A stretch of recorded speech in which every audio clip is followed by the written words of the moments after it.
Chapitre 23. Comment Gargantua fut éduqué par Ponocratès selon une méthode telle qu'il ne perdait pas une heure de la journée.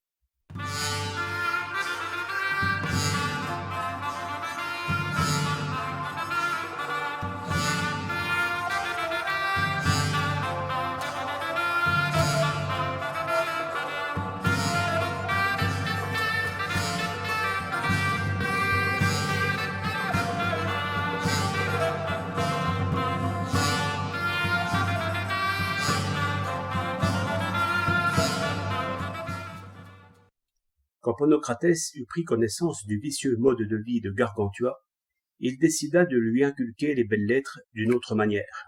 Mais pour les premiers jours, il ferma les yeux, considérant que la nature ne subit pas sans grande violence des mutations soudaines.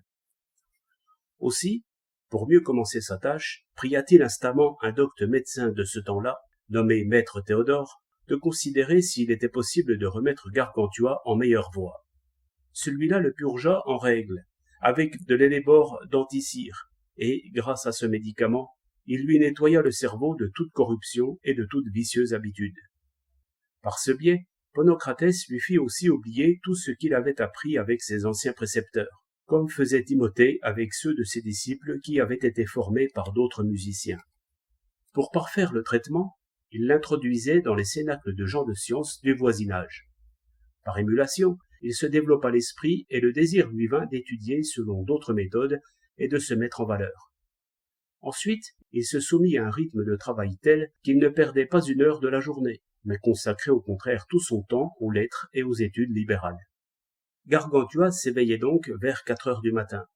Pendant qu'on le frictionnait, on lui lisait quelques pages des Saintes Écritures à voix haute et claire, avec la prononciation requise. Cet office était dévolu à un jeune page natif de Bacchée, nommé Anagnostès. Suivant le thème et le sujet du passage, bien souvent, il s'appliquait à révérer, adorer, prier et supplier le bon Dieu, dont la majesté et les merveilleux jugements apparaissaient à la lecture. Puis il allait au lieu secret excréter le produit des digestions naturelles. Là, son précepteur répétait ce qu'on avait lu et lui expliquait les passages les plus obscurs et les plus difficiles. En revenant, il considérait l'état du ciel, regardant s'il était, comme il l'avait remarqué la veille au soir, et en quel signe entrait le soleil, et aussi la lune, ce jour-là. Cela fait, il était habillé, peigné, coiffé, apprêté et parfumé, et, pendant ce temps, on lui répétait les leçons de la veille. Lui-même les récitait par cœur et y appliquait des exemples pratiques concernant la condition humaine. Il poursuivait quelquefois ce propos pendant 2 ou 3 heures. Mais d'habitude, il s'arrêtait quand il était complètement habillé. Ensuite, pendant 3 bonnes heures, on lui faisait la lecture. Cela fait, il sortait, toujours en discutant du sujet de la lecture, et allait faire du sport au grand braque ou dans les prés. Il jouait à la balle, à la paume, au ballon à 3, s'exerçant élégamment les corps comme il s'était auparavant exercé les âmes. Tout leur jeu n'était que liberté, car ils abandonnaient la partie quand il leur plaisait. Et ils s'arrêtaient en général quand la sueur leur coulait par le corps ou qu'ils ressentaient autrement la fatigue. Ils étaient alors très bien essuyés et frottés. Ils changeaient de chemise et allaient voir si le repas était prêt en se promenant doucement. Là, en attendant, ils récitaient à voix claire et en belle élocution quelques formules retenues de la leçon. Cependant, Monsieur l'appétit venait, et c'était juste au bon moment qu'il s'asseyait à table. Au début du repas, on lisait quelques plaisantes histoires des gestes anciennes, jusqu'à ce qu'il eût pris son vin. Alors, si on le jugeait bon, on poursuivait la lecture, où ils commençaient à deviser ensemble, joyeusement, parlant pendant les premiers mois des vertus et propriétés, de l'efficacité et de la nature de tout ce qui leur était servi à table. Du pain, du vin, de l'eau, du sel, des viandes, des poissons, des fruits, des herbes, des racines et de leur préparation. Ce faisant, Gargantua apprit en peu de temps tous les passages relatifs à ce sujet dans Pline, Athénée, Dioscoride, Julius Pollux, Galien, Porphyre, Oppien, Polybe, Héliodore, Aristote, Élienne et d'autres. Et sur de tels propos, il faisait souvent, pour plus de sûreté, apporter à table les livres cités plus haut. Gargantua retint si bien et si intégralement les propos tenus qu'il n'y avait pas alors un seul médecin qui sût la moitié de ce qu'il avait retenu. Après, il parlait des leçons lues dans la matinée, et, terminant le repas par quelques confitures de coin, il se curait les dents avec un brin de lentisque, se lavait les mains et les yeux de belle eau fraîche, et tous rendaient grâce à Dieu par quelques beaux cantiques à la louange de la munificence et de la bonté divine. Sur ce, on apportait des cartes, non pas pour jouer, mais pour apprendre 1000 petits amusements et inventions nouvelles qui relevaient tous de l'arithmétique. Par ce biais, il prit goût à cette science des nombres, et tous les jours, après le dîner et le souper, il y passait son temps avec autant de plaisir qu'il pouvait en prendre aux dés et aux cartes. Il en connut si bien la théorie et la pratique que Tunstall l'anglais, qui avait écrit d'abondance sur le sujet, confessa que, comparé à Gargantua, il n'y comprenait que le haut allemand. Et non seulement il prit goût à cette discipline, mais aussi aux autres sciences mathématiques, comme la géométrie, l'astronomie et la musique. Car, en attendant la digestion et l'assimilation de son repas, il faisait 1000 joyeux instruments et figures de géométrie, et, de même, il vérifiait les lois astronomiques. Après, il se divertissait en chantant sur une musique à 4 ou 5 parties, ou en faisant des variations vocales sur un thème. Côté instruments de musique, il apprit à jouer du luth, de l'épinette, de la harpe, de la flûte traversière et de la flûte à 9 trous, de la viole et du trombone. Cette heure employée de la sorte et sa digestion bien achevée, il se purgeait de ses excréments naturels et se remettait à l'étude de son sujet principal pour 3 heures ou plus, tant pour répéter la lecture du matin que pour poursuivre le livre entrepris et aussi écrire, apprendre à bien tracer et former les caractères antiques et romains. Cela fait, il sortait de leur demeure, accompagné d'un jeune gentilhomme de Touraine nommé l'écuyer gymnaste, qui lui enseignait l'art de chevalerie.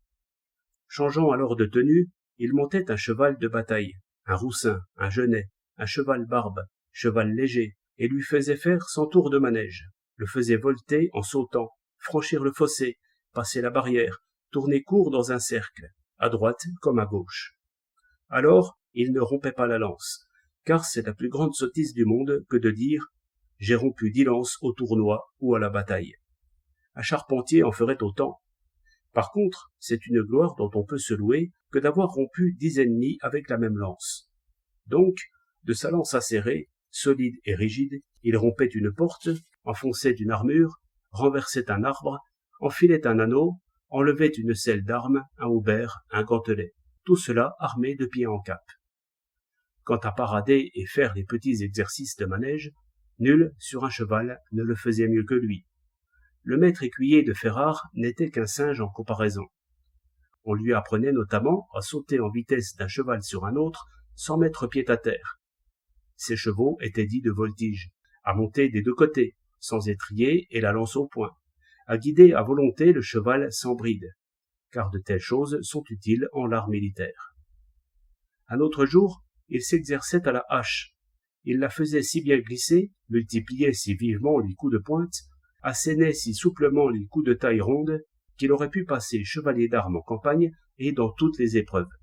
Puis il brandissait la pique, frappait de l'épée à 2 mains, de l'épée bâtarde, de la rapière, de la dague et du poignard, avec ou sans armure, au bouclier, à la cape ou à la rondache. Il courait le cerf, le chevreuil, l'ours, le daim, le sanglier, le lièvre, la perdrix, le faisan, l'outarde. Il jouait au ballon et le faisait rebondir du pied et du poing. Il luttait, courait, sautait, non avec 3 pas d'élan, ni à cloche-pied, ni à l'allemande, car Gymnaste disait que de tels sauts sont inutiles et ne servent à rien en temps de guerre. Mais, d'un saut, il franchissait un fossé, volait par-dessus une haie, montait 6 pas contre une muraille et grimpait de cette façon jusqu'à une fenêtre, à la hauteur d'une lance. Il nageait en eau profonde, à l'endroit, à l'envers, sur le côté, de tous les membres, ou seulement des pieds. Avec une main en l'air, portant un livre, il traversait toute la Seine sans le mouiller, en traînant son manteau avec les dents, comme faisait Jules César. Puis, à la force d'une seule main, il montait dans un bateau en se rétablissant énergiquement. De là, il se jetait de nouveau à l'eau, la tête la première, sondait le fond, explorait le creux des rochers, plongeait dans les trous et les gouffres. Puis, il manœuvrait le bateau, le dirigeait, le menait rapidement, lentement, au fil de l'eau ou à contre-courant, le retenait au milieu d'une écluse, le guidait d'une main, ferraillant de l'autre avec un grand aviron, hissait les voiles, montait au mât par les cordages, courait sur les vergues, réglait la boussole, tendait les boulines, tenait ferme le gouvernail. Sortant de l'eau, il gravissait tout droit la montagne, et en dévalait aussi directement, montait aux arbres comme un chat, sautait de l'un à l'autre comme un écureuil, abattait les grosses branches comme un autre milan. Avec 2 poignards acérés et 2 poinçons à toute épreuve, il grimpait en haut d'une maison comme un rat, puis sautait en bas, les membres ramassés de telle sorte qu'il ne souffrait nullement de la chute. Il lançait le dard, la barre, la pierre, la javeline, l'épieu, la hallebarde, il bandait l'arc, tendait à force de reins les grosses arbalètes de siège, épaulait l'arquebuse, mettait le canon sur l'affût, tirait à la butte, au perroquet, de bas en haut, de haut en bas, en face, sur le côté, en arrière, comme les parthes. Pour lui, on attachait à quelque haute tour un câble pendant jusqu'à terre. Il y montait à 2 mains, puis redescendait si vivement et avec autant d'assurance que vous ne feriez pas mieux dans un pré bien nivelé. On tendait pour lui une grosse perche entre 2 arbres, et s'y pendait par les mains, allait et venait sans rien toucher des pieds, si bien que même en courant à toute vitesse, on aurait pu l'attraper. Et pour s'exercer la poitrine et les poumons, il criait comme tous les diables. Une fois, je l'ai entendu jusqu'à Montmartre appeler Eudémon depuis la porte Saint-Victor. Stentor, à la bataille de Troie, n'eut jamais une telle voix. Et, pour fortifier ses muscles, on lui avait fait de gros saumons de plomb, pesant chacun 8700 quintaux, et qu'il appelait des haltères. Il les prenait au sol, dans chaque main, et les élevait au-dessus de sa tête. Il les tenait ainsi, sans bouger, 3/4 d'heure et plus, ce qui dénotait une force incomparable. Il jouait au bar avec les plus forts, et quand arrivait le choc, il se tenait si solidement sur ses jambes qu'il voulait bien que les plus téméraires disposassent de lui pour voir si par hasard il pouvait le faire bouger, comme faisait jadis Milon. De même, à l'imitation de ce dernier, il tenait une grenade dans sa main et la proposait à qui pourrait la lui arracher. Ayant ainsi employé son temps, frictionné, nettoyé, ses vêtements changés, Gargantua revenait tout doucement, et, en passant par quelques prés ou autres lieux herbeux, ils examinaient les arbres et les plantes et en dissertaient en se référant aux livres des anciens qui ont traité ce sujet, comme Théophraste, Dioscoride, Marinus, Pline, Nicandre, Macère et Galien. Ils emportaient au logis pleine main d'échantillons. Un jeune page, nommé Rhizotome, en avait la charge, ainsi que des binettes, pioches, serre-fouettes, bêches, sarcloirs et autres instruments indispensables pour bien herboriser. Une fois arrivé au logis, il répétait, pendant qu'on préparait le repas, quelques passages de ce qui avait été lu et s'asseyait à table. Remarquez que son dîner était sobre et frugal, car il ne mangeait que pour apaiser les abois de son estomac. Mais le souper était abondant et copieux, car il prenait tout ce qui lui était nécessaire pour son entretien et sa nourriture. C'est la vraie diététique, prescrite par l'art de la bonne et sûre médecine, bien qu'un tas de sots médicastres secoués dans les officines des sophistes conseillent le contraire. Pendant ce repas, on continuait la leçon du déjeuner autant que bon semblait, et le reste se passait en bons propos, tous savants et instructifs. Après avoir rendu grâce, il se mettait à chanter en musique, à jouer d'instruments harmonieux, ou se livrait à ces petits divertissements qu'offrent les cartes, les dés et les cornets. Il restait là, à faire grande chère et à se distraire, parfois jusqu'au moment d'aller dormir. Quelquefois, ils allaient visiter les cercles de gens de science ou de gens qui avaient vu des pays étrangers. En pleine nuit, avant de se retirer, ils allaient à l'endroit le plus découvert de la maison pour regarder l'aspect du ciel, et là, ils observaient les comètes, s'il y en avait, les figures, les situations, les positions, les oppositions et les conjonctions des astres.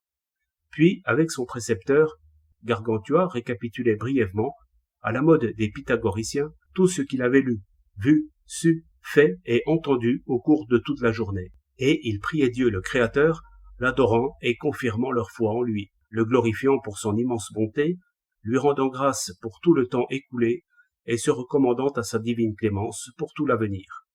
Cela fait, ils entraient en leur repos.